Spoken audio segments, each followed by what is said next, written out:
Yes, it is true. I am going bald. And I don't want you to feel bad for me. I don't want any sympathy because chances are you probably will too. And actually most people will experience some balding in their life. Actually, 2 out of 3 guys will experience hair loss by the time they are 35. But the good news for me is that it's been very, very slow, and I actually think that I was able to stop it. So this is a picture of when I first started seeing hair loss, and this was January 2017. So this was like 5 years ago. This is a picture of 2 years later, January 2019. If you ask me, it looks almost the same. And then fast forward 3 years later to right now, this is kind of what we're dealing with. Here's the other side.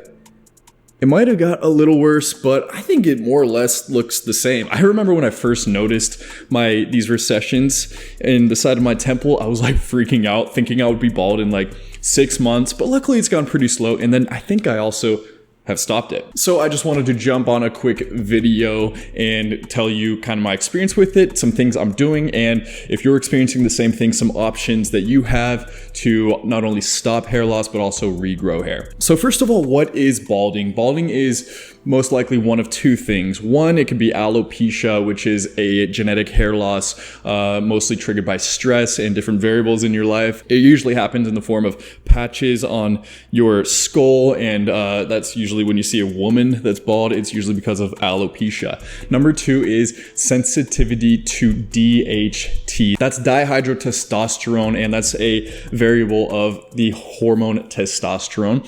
So it's not the testosterone itself that's causing you to go bald, but it's the sensitivity that you have to it. And that's what happens with most guys that start going bald. So how did I slow down my hair loss and actually kind of stop it in its tracks? So I actually did a few different things. One of them is I gave myself a lot of scalp massages. This has been shown to kind of increase blood flow to the top of your scalp so that hair can grow more freely. But I think the main thing is that I started using some topical treatments that help maintain your hair on the top of your head. So when I had the idea to do this video, I reached out to the company that I've been using and they agreed to sponsor this video. So shout out to Keeps. Keeps is a subscription-based hair loss treatment service. They offer clinically proven hair loss treatment systems straight to your door without you even having to move a muscle. And the best part about them is they're super affordable, usually half the price of pharmacy costs. All treatment plans are personalized and doctor recommended as well. So you basically just go to the website and I'll give you guys a link. You fill out everything you're going through and what your hair goals are, and then they'll set you up with a system to get you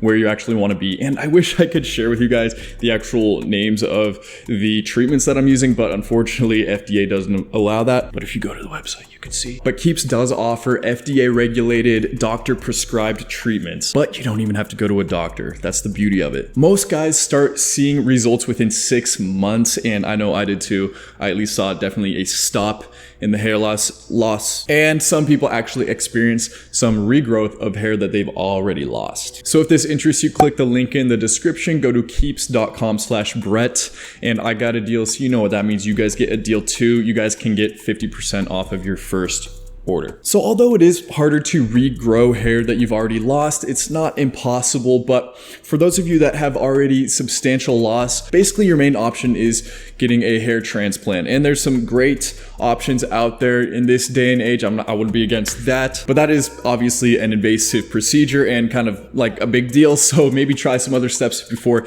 taking that leap. But I just wanted to share this with you so that you guys out there that are experiencing the same thing don't panic and freak out and feel like it's the end of the world. I mean, in the end, it is just hair. It's purely cosmetic.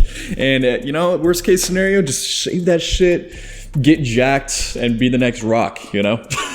I really try not to let it bother me, and I don't think you guys should too, because there are options that you can take to not only stop it, but also reverse it. So there is hope for us baldy guys out there. So yes, I see all you guys comments, nice hairline. I see that receding hairline. He's gonna be bald, blah, blah, blah, blah, blah. Okay, cool, yeah, I get it. But I accept it and I welcome it. God had to give me one flaw at least. Kidding, obviously, but I don't care anymore. Let me have it. Give me the negative comments, talk shit, call me baldy in the comments. I don't care. It's just hair. But yeah, just wanted to hop on, clarify some things for those of you who are talking shit, and for those of you who are in support and maybe just needed a little motivation or some options, whatever. But yeah, hope you guys enjoyed the video. If you haven't already, subscribe, turn those notifications on, and until next time, peace.